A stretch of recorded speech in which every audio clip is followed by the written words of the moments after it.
Hello, everybody, and welcome to Sit Down Heaux. Let me talk to you real quick here on Afrovibes TV. I'm your host, Christin, and today I'm very, very excited. You guys don't even understand. Like, 8-year-old me is like jumping up and down in my subconscious because I never thought that one of my favorite people ever from the 90s musically, I have the opportunity to sit down and talk to. So I would like to introduce all of you guys to Dr. Garfield Bright. Dr. Bright is from the 1990s platinum recording group Shai. Everybody knows it. You know, if you think you don't know it, you do it. You do know it. Do, da da do, da do. Everybody. I mean, y'all literally had everybody in a chokehold thinking they could harmonize. Hey, we were blessed to be some young dudes coming out of Howard with a song that we developed, and it was our practice song, believe it or not, to begin with, before it turned into our first hit. Yes. Yeah, so thank you so much for being here, Dr. Bright. I'm just so excited to see you. I mean, after all these years, I mean, it was 1992. And in my mind, you were my boo on the big screen. Bars. Yeah, I was in there. Oh yeah, all the time.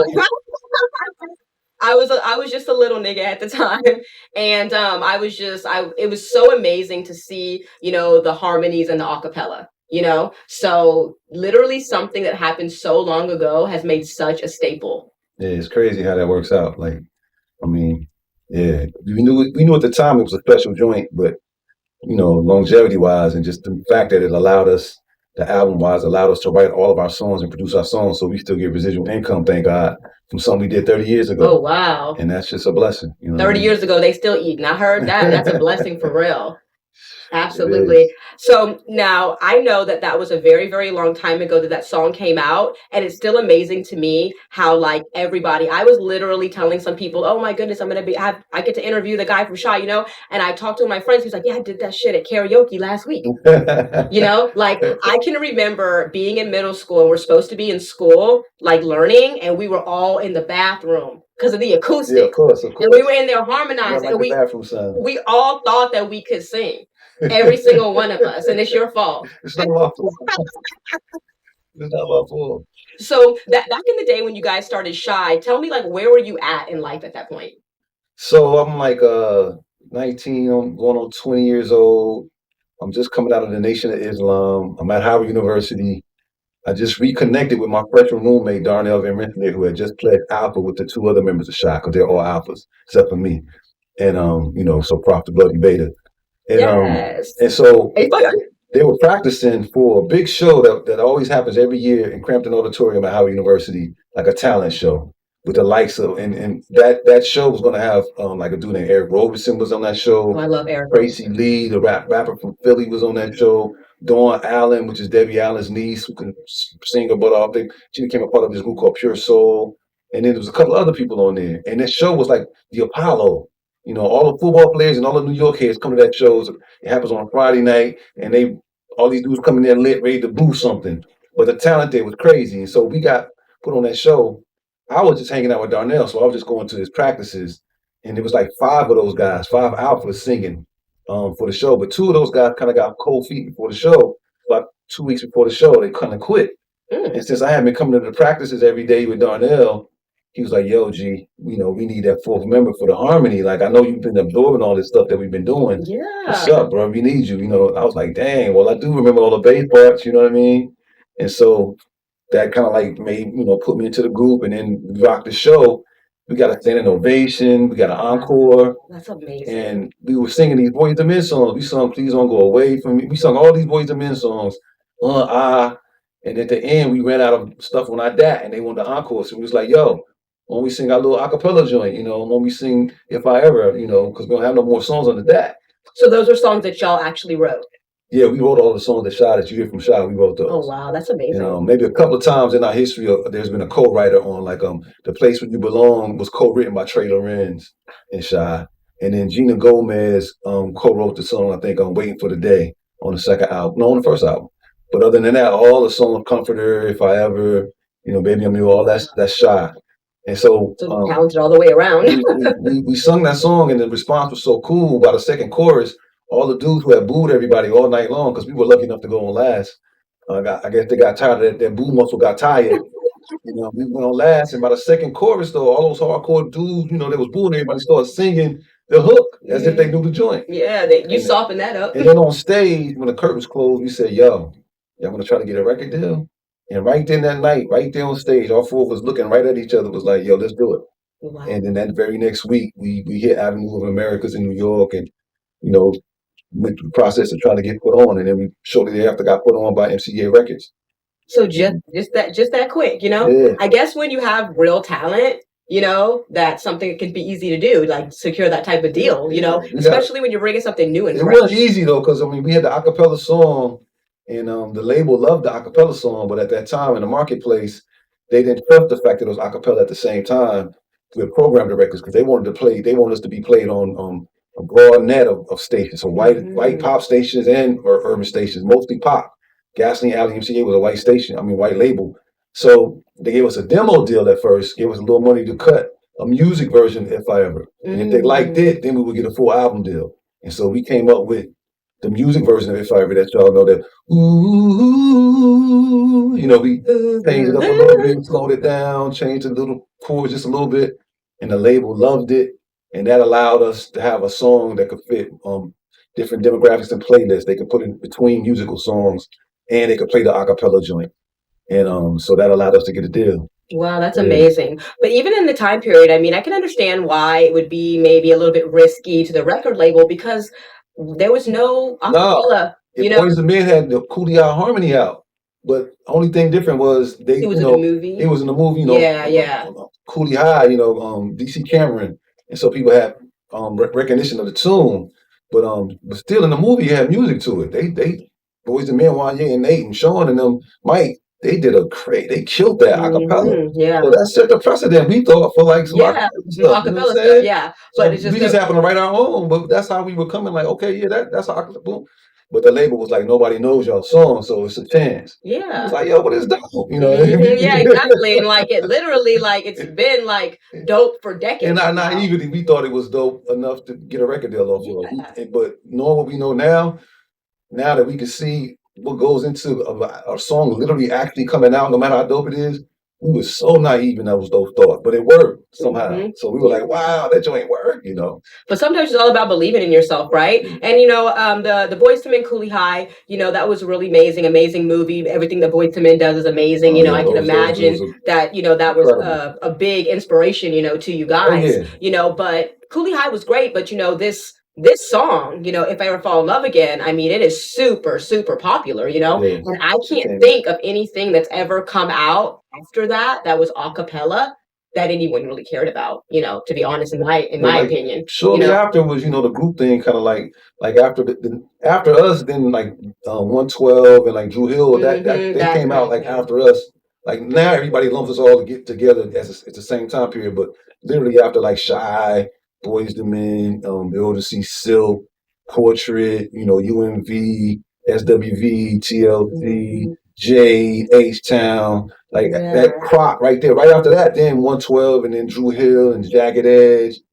They were the groups. But after them, with the exception Immature and the other what is it? B2K, yeah, those kind of guys. Yeah, pretty after that, it was groups. There were no more groups. There were no more groups. And then we also had on the more pop side, the Backstreet. Oh yeah, well, of course, 98 Degrees and stuff like that. My Boston crew. And that's what I always say. What the world is lacking today is male R&B groups and boy bands.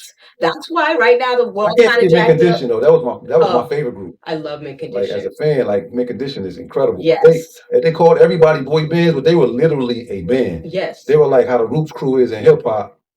They were like that for R&B. Stokely was up there singing, but he's actually a drummer by trade.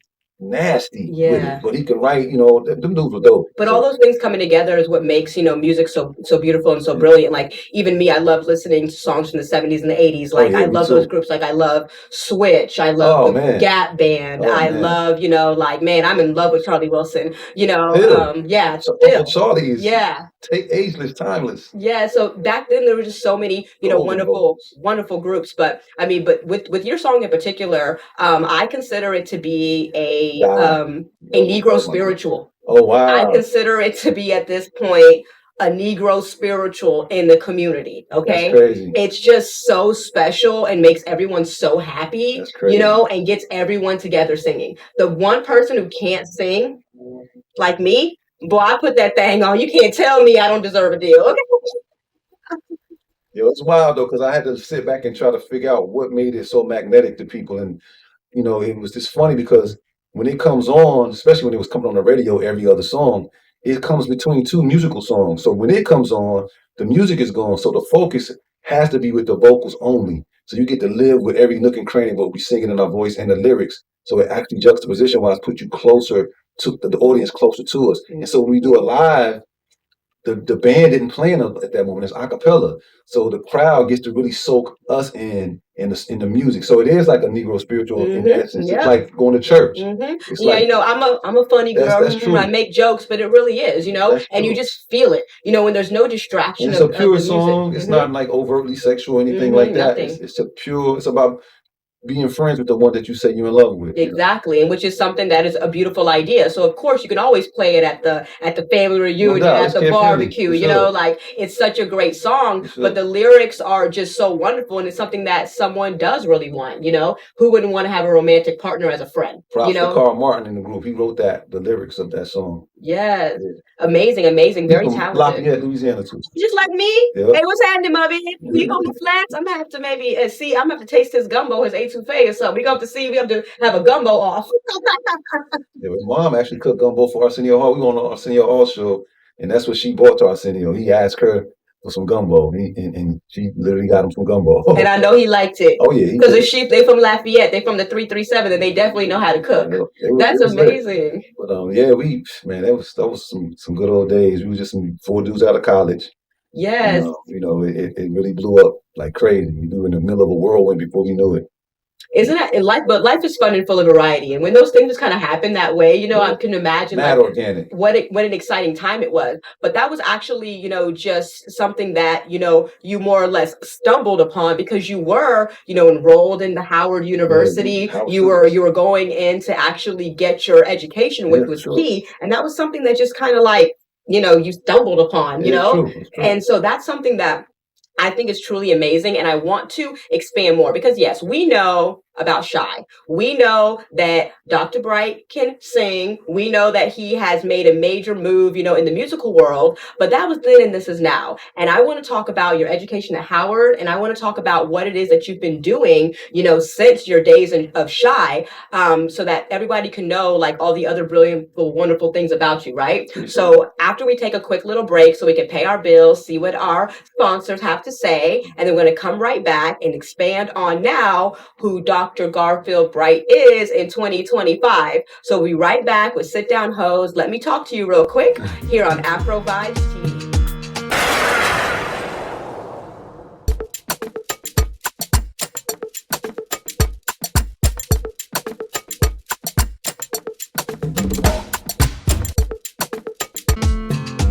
Hello, everybody, and welcome back to Sit Down Heaux. Let me talk to you real quick here on Afrovibes TV. I'm your host, Christin, and I'm still here with the multi-talented Dr. Garfield Bright. What's up, y'all? Still up in here with Christin. Yes, and we're having a great time. Everybody who knows me in real life, watching my show, that I live for 80s, 90s, and early 2000s music. I don't even know any. Don't ask me. I don't know about some walk up. Sorry, the little Jacquees. I don't know about him. Y'all try to put me on, but I'm still stuck in the 90s because we don't need nothing else because this is what came out of the 90s. Okay. So before we went to break, we were talking about, you and your education, which is something that I love. I'm all about education. I think that especially in the Black community, we are so educated and there's so many great things that go on, but we always get examples sometimes of non-educated people, right? And people want to shine on the things that aren't education. People will be like, oh, it's so great that, you made a platinum selling song. That's why you should be celebrated, which you should be, but also for your education. I which appreciate that. started off early in life for you, right? No doubt. Like my parents, I come from, a household that stressed education. My dad worked for the National Education Association. My mom worked for the Alabama Education Association, and they were educators, stuff like that. So, I learned how to read at like 4 years old. It was a real prominent theme in the household. But after I started to dim at Shai early, late 90s, 2000s, you had to have something to fall back on. And we did come out of Howard University to begin with. So I just went back to school. I had to go back to Cal State Northridge because I was in LA, and I finished getting my degree, which was political science major, history minor. Because at Howard, I worked on Capitol Hill. I worked for the Senate Judiciary Committee, stuff like that. For a couple of people, congressmen. But later on, I went back to school, finished, got my degree. And the day that finally got my undergraduate degree after going back to school, I got a job as a teacher in Lawndale, California at the Environmental Charter High School. That day, I took my robe off at 10 o'clock that morning. I had an interview at 2 o'clock in the afternoon that day. They hired me, and I started teaching for a couple of years in Lawndale as California history teacher. And from there, though, I got the itch to kind of like matriculate some more. I wanted to push myself and see where I could go. And I was part of this thing called the Hip Hop Think Tank at Cal State Northridge. We were creating journals, like people who usually would be writing rhymes were now writing research papers and presenting them at conferences. And so hip hop was like sexy at the time. Tupac had just died, and got murdered. And so the academy was rife with people who wanted to know, analyze hip hop as scholars. And so that bode well for us. Our journal was kind of dope, caught traction. And then I presented a couple of papers at this National Council of Black Studies at Georgia State, and had a conference. And they looked at me and wanted to mess with me as a scholar, as an academician, Oh. And so they gave me a fellowship. I went, and Dr. Jones and Dr. Umoja took me in that program. I ended up, with a 4.03 grade point average. My master. He said a 4.0. Okay, that's amazing. My master's thesis was I looked at what exactly comprises African-centered education. And so I had to develop a master's thesis. We didn't do a portfolio. We had to write a thesis. And so I went to Colombo Academic and Cultural Institute. And I sat in. I did a document review, but I also did interviews with the teachers and try to triangulate their data and come up with a sweet spot, which led me to this concept called a class womb. Trying to find out what is the magic bullet for why these students turn out this way in these African-centered education. What is it? And I found out that what it is, we have the affective stuff on the wall of the Black pride and the Black, historical figures. But whether you're male or female in those spaces, those teachers really believe, and they have the kids believing that they can really, really achieve excellence in anything that they feel like, that they are actually brilliant, no matter who they are, all of them. And that thing I looked at is like, you know what? The same way a mother, because that was like mamaness, the same way a mother has a womb and all the organism has everything it needs to thrive, and it comes out as a reflection of what it was had in this womb in that safe space, is the same exact thing happening in this type of school environment. That classroom becomes a class womb with all the different things in it that the organism that Black child needs to thrive. And when it comes out, it's a direct reflection of that particular womb space. And that was what kind of my findings were for my thesis. And so I ended up wanting to go further across the street from my African American Studies degree at Georgia State. They had I tried to see if I get my PhD in College of Education. And so I sucked on my GRE scores. I'm bad test takers. I take too long. I'm overthinking. But they interviewed me, and so whatever I did in the interview, they loved it, because they challenged me and I challenged them back. So I guess they thought I could defend my dissertation. So I ended up going there and still got a 4.03 grade point average. And my master's thesis, I got the Asa Hilliard Award for the outstanding thesis that I did. And so then my dissertation, I also got the Arts and Sciences outstanding award for my dissertation academic achievement there. I looked at how Black males navigate spaces of inequitable power, where power is distributed inequitably. And I looked at Black males in classroom spaces and Black males in the music industry, and which was basically two sides of myself. And so literally that piece allowed me, gave me traction in the academy. My dissertation was taken seriously, and like I said, it won awards from the College of Arts and Sciences, and it legitimated me as a scholar. I presented so many different times in different places all over the United States. on that side of things. A lot of people never know that part of me, but that's a very rich part of myself as well. You know, I'm passionate about education. I've taught in several different schools in the university level, high school. In high school, I always teach in alternative schools, like the kids that are about to go to juvie and stuff like that. That's the population That's very rewarding. I deal with, and because for some reason those little knuckleheads love me, and I love them, and but I'm able to impart some things to them. They kind of like listen to me and take me seriously. You know what I mean? And we vibe like that. I come like this in the classroom, and we get it in. But I'm also like right now I'm doing a research project with Alabama State University. I went to this early childhood center on their campus, and that school produced an inordinate amount of like professionals. And since I went there, and now I'm a longitudinal, result of that school, I want to give back by like actually big upping that early childhood education program because I don't think it's got enough, traction in the literature. And a lot of people don't know how cutting edge Alabama State University is in the early childhood education program. That's great. And so I'm in talk now with the academic affairs and stuff like that to get the money we need to do the research or that I need to do the research. But that's going down. So I juggle, the Shai. Like we going to Germany next week to sing some Shai stuff and be on tour there. Coming back, we got a show in Cali the very next week.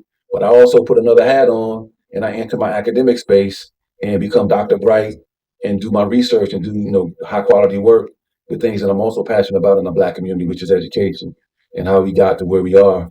And looking at it, my major was educational policy studies, the social foundations that create the need for educational policies. And like an example of educational policy is No Child Left Behind. Why was there a need for No Child Left Behind? Did it work? Was it funded?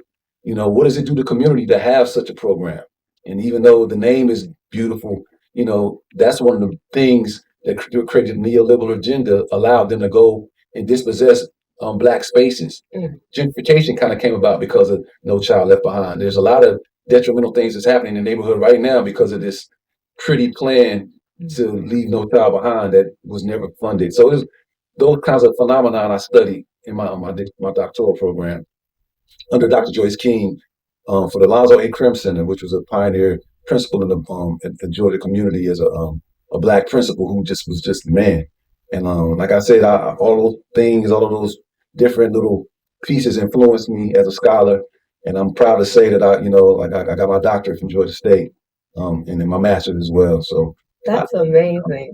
But that's like really rewarding work, like what you're doing and doing this research and, putting everything back into education is really rewarding work. And it's so great to see someone, especially like even you're 6'4", you're a tall Black man. So the first thing people are going to look at you and say, do you play basketball? Well, I did. Not right. Back in the day, yes, we had a great time playing basketball, but ultimately that wasn't your end game. Like I have a PhD. They can't tell me to shut up and dribble. No. No doubt. So hey, if you keep on, I'm gonna have to take you out and see. My cross is sick. I know I'm short. You look fast, but I'll notch you up.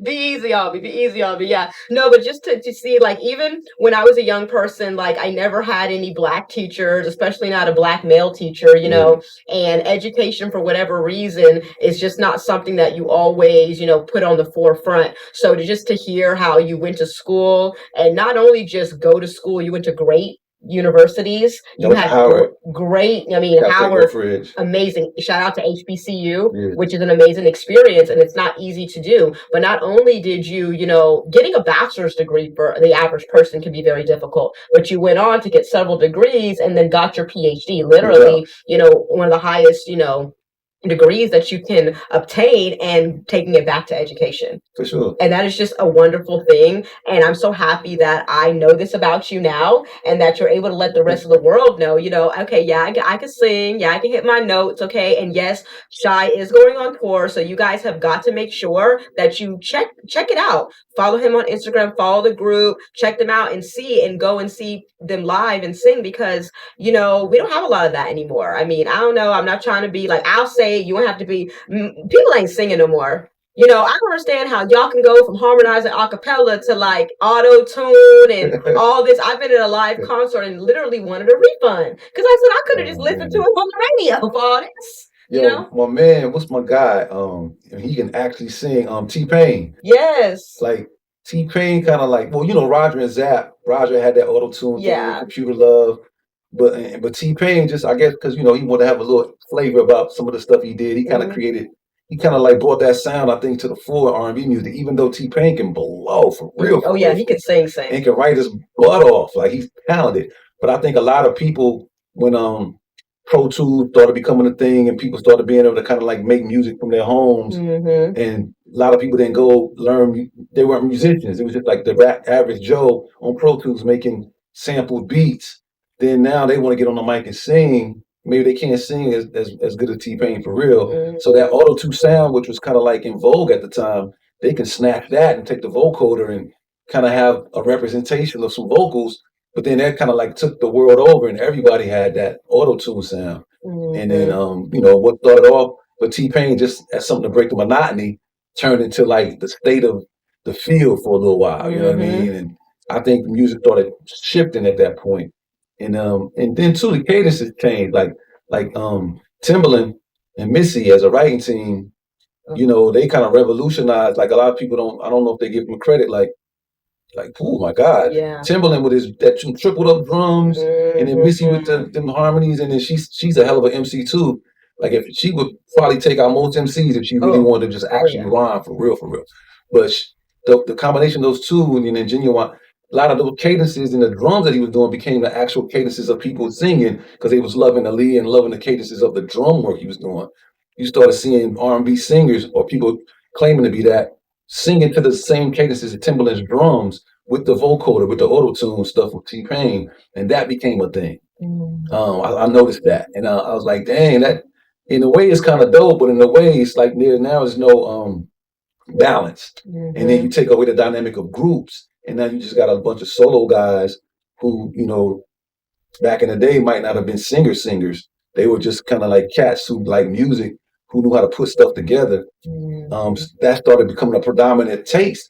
So I always used to joke around that time period that, you know what, I bet if Stevie Wonder was just born right now trying to get a record deal, he probably couldn't even get a deal because they wouldn't think he was dope compared to this auto-tune stuff. Like tastes have changed, and but now it's I feel like it's gonna always come back full circle. Like Wanye has some sons, like Wamore and stuff like that. Like, yo, I saw them on the internet. Boy, they can sing. Those little handsome brothers, they are singing. But there's always there's space for diversity, and I'm going to talk my little trash. But I do like a lot of the auto-tune. I love T-Pain. I'm in love with a stripper. That's my jazz, and I'm always gonna listen to it, But life, like I said, is fun and full of variety, so we're gonna have different things. But it's always good for us to be able to go back and say, hey, you know what? I actually can listen to a song from my childhood. I can remember these things, because some things come in and out, but singing live with no instruments beautifully is never going to go out of style. I appreciate that. It's never going to go out of style. So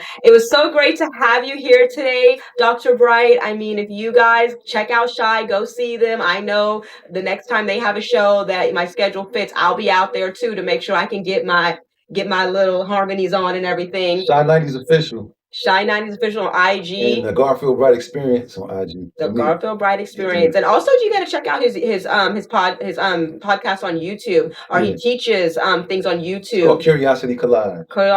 And I peeped how you sang your little intro on there too. Oh, so I had to do something. It was beautiful, it was amazing. But yes, maybe we can do this again sometime. You guys pray for traveling grace as Dr. Bright goes over to the other side of the world so that he can give them the musical tastings of Shai, and hopefully you guys can catch them sometime soon. Until next time on Sit Down Heaux, let me talk to you real quick. Your host, Christin, signing off with Dr. Bright.